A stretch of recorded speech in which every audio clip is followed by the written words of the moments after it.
Hi, I'm Allie. Join me in creating Cheryl's lovely design, the Chelsea Drop earrings. With just a few materials, you can make these up quick or even make them into a bracelet or expand them for a necklace design. Remember, if you need any materials, go ahead and look below the video in the description to shop with us online. Gather everything up and let's get started. So to begin with our earrings, we are going to be using 15-0 seed beads, 1.5 by 2mm rondelles, some 8-0 seed beads, some MiniDuos, a Potomac crystal briolette, and these are the bigger ones in the 6 by 12, and then 4 of our 4mm round crystals. If you want, you can also use gemstones for this. I'm going to let my 4 crystals separated out by 1 8-0 seed bead each fall to the bottom of about 3 feet of beading thread. I have a size 10 needle on along with some black dragon thread size 6. So seed bead, crystal, again, a variety of 4 of them. I'm going to simply tie this into a loop. If you're a stop bead person, you can certainly add a stop bead too. I know Sheryl is not, so I know for a fact she tied hers up. And Cheryl's design that I'm currently modeling, you can see how fun it is to see it in 2 different colorways and see the difference of how that looks. Once you have that nice tight knot there, we are going to sew through our next 8-0 seed bead in line. From here, we are going to create arches that sit right over top of that 4mm bead. The arch is going to consist of 4 of our 15-0 seed beads, and I'm using that crystal lab color, along with 1 of our rondelles, along with 4 more of our 15-0 seed beads. Once you have that on your needle, you're going to skip over top of the next crystal, and you're going to sew through the next 8-0 seed bead. And that's going to create little petals almost around. I'm going to continue to do this 3 more times to get 3 more of those arches to sit right above the 4mm rounds. After creating my last little petal here, I'm going to go through that first 8-0 that my thread was originally coming out of, up through the first 4 seed beads that I added on my first little petal, through the crystal, and then down through the 2 seed beads that lie right after that 1.5 by 2mm rondelle. In between here, we are going to add a series of beads. We're going to go ahead and add in between 3 of our MiniDuos through the first hole. So we're going to add 1, 2, 3 of these on. Then we're going to go over to our next little petal. You're going to sew up through the 2 seed beads prior to the crystal, through the crystal, through the 2 seed beads after, and exit. Once again, 3 more go on. So we're going to do this 4 times. Going up, going through the 2 crystals, or the 2 seed beads then prior to the crystal on the other side. And that fills those 3 MiniDuos into that space. Go through the crystal, down 2 seed beads, and out. Again, 3 MiniDuos go on. And you can do this also with SuperDuos. They'll just sit up a little bit higher, so when you get to the next step, you'll have to add another seed bead. You're going the whole way around here, adding in these groups of 3 seed beads, which sit almost like a little flourish. Last one here. You're going to add in your 3. And then we're going to get ready to do a step up. You're going to go into the 2 seed beads before the crystal, just like we've been doing. Through the crystal, over through the 2 seed beads, and the whole way through those 3 SuperDuos, those MiniDuos that you added. So I'm going the whole way over to the end of the first 3 MiniDuos. Here's when we're going to step up in the design. So it's a fun design, you can tell already. You're getting that nice kind of squared pattern. From here, the thread steps up, meaning we're going to go from the first hole of that MiniDuo to the second hole of the MiniDuo, reversing the thread, and you're going to see just the tiniest little bit on the exterior or the outside of the SuperDuo. By the time we add in seed beads, you really won't see it. Between our SuperDuos now, we are going to add 1 of our crystals between each of those sets of 3. Another one there. So you're going to end up with 2 crystals between the MiniDuos. And we're connecting on to that second open hole. To get over the hump here, where the crystal is, we are going to add 1/8, followed by 3 of our 15s, followed by another 8, and then into the second hole of that first mini duo. In between the mini duos again, go ahead and put on your crystals. 1, crystal 2, and then once again, when you exit the mini duo, oh, I got a seed bead on there I need to take off.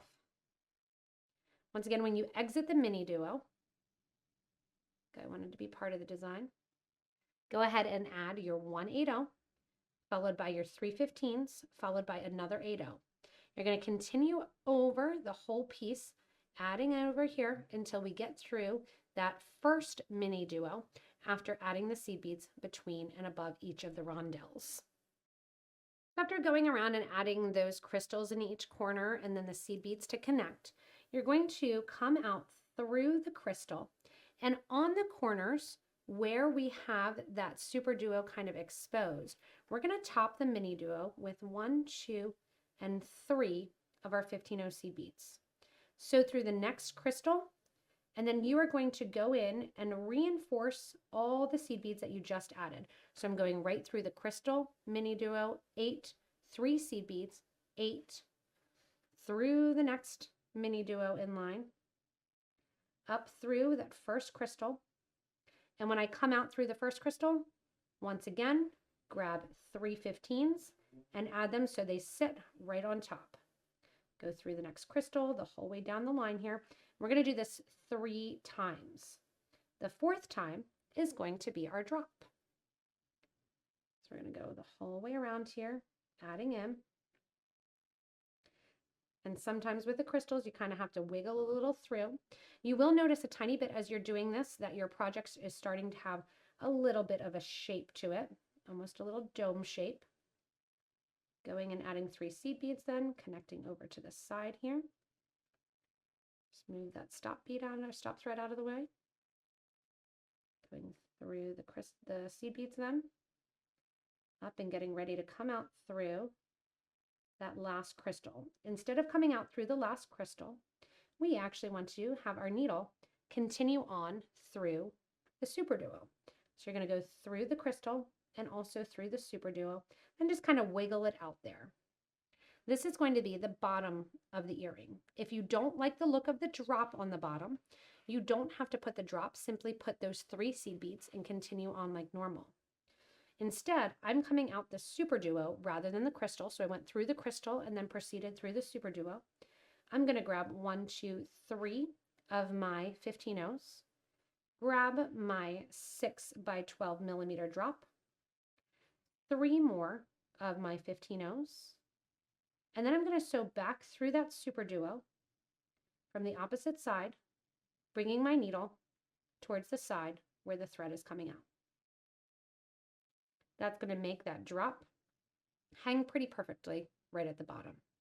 From here, I'm going to work my thread and needle back, tracing through the work that we just did, all the way up to the top of the design. Now, how do you know it's the top? Because it's going to sit opposite of that briolette drop.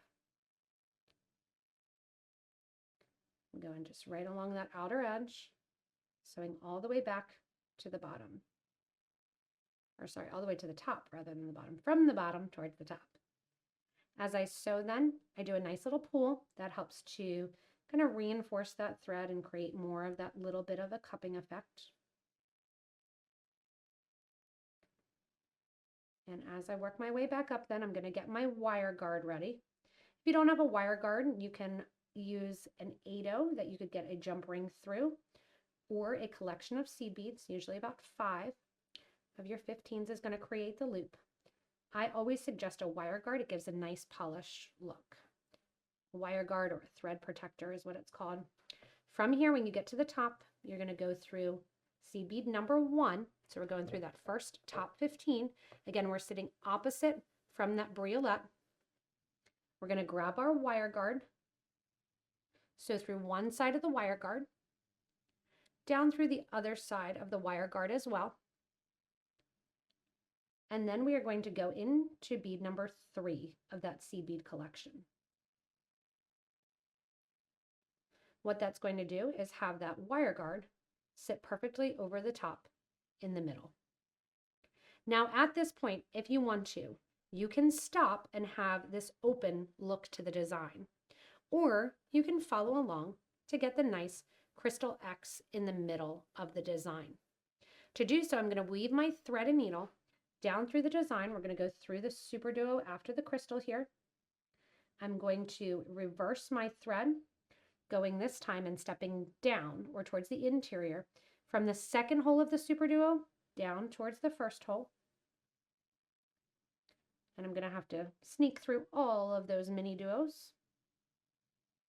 I'm going to sneak down through my thread line, getting back towards the middle. Where we want to come out is through one of our 4mm crystals. Here I am going right along the thread line that was provided. From here, I'm going to go down towards the interior, down through my 8/0. And once I'm done coming out through the 8/0, I'm going to come out through my 4mm bead. We're going to do a figure 8 now and add that little X effect in the middle, picking up a crystal, a 15/0, and a crystal, going to the opposite side. So my thread's currently coming out that bottom right bead towards the interior. I'm going to go up to the top bead and go diagonal through that bead. From here, add another rondelle. So through that 15/0 in the middle, creating an X effect. So I'm sharing that. Grab one more crystal rondelle, and so back through that 4mm bead that your thread was originally coming out of. And you get that nice little floral X sitting right in the middle. From here, find your starter thread. So back through the original 8/0, 4mm 8/0 line until your thread ends match and are in the same spot. When your thread ends match and they're in the same spot, pull those thread ends to the back of the design and do a very simple square knot, right over left, left over right, and then burn down those thread ends. So I'm just going to bring them back to the back, tie them off, burn them down, and finish up the design with that nice little X effect in the middle. From here, all you need to do is open up your ear wires, put them on, and you have your beautiful Chelsea drop earrings by Sheryl completed. Thanks again to Sheryl for this beautiful Chelsea earring drop design, and thank you for watching. Hopefully you learned a lot during this video, and you can comment if you made any changes to the size, switching from a MiniDuo to a SuperDuo, or sizes of crystals. Remember, if you don't have any of the 1.5 by 2mm, sneak an 8/0 seed bead in there. Remember also, if you need any of these supplies, look below the video in the description, that little down caret, press on that, and you'll get a full list of all the materials that were used in this video. As always, thank you so much for watching, and stay tuned for the next inspirational video.